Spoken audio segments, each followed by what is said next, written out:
লিখবো। সবাই বুঝলো তো? তাহলে আমরা কি করবো? প্রথমে 19 এর নামটায় আমরা কি জানি? জোড় সংখ্যা আছে আর বিজোড় সংখ্যা আছে সংখ্যামালার মধ্যে। তো জোড় সংখ্যা কোনগুলো হয়? 2, 4, 6 এগুলো। আর বিজোড় সংখ্যা কোনগুলো হয়? 3, 5 এগুলো। তো আমরা প্রথম থেকে এখানে প্রথমে কি লিখবো? 1 বিজোড় সংখ্যা।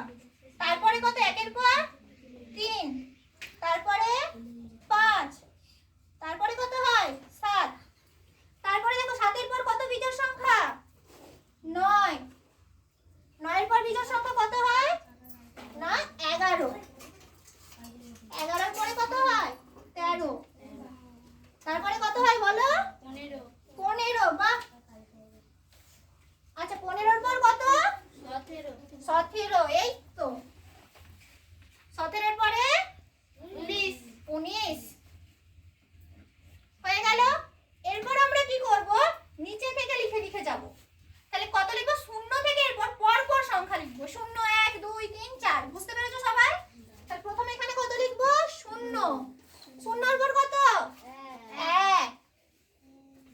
1 এর পর 2।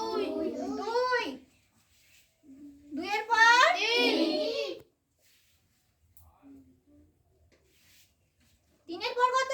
4। আচ্ছা 4 এর পর 5। আস্তে 5 এর পর 6। তারপরে বলো 7। তারপরে 8, 9। আচ্ছা তারপরে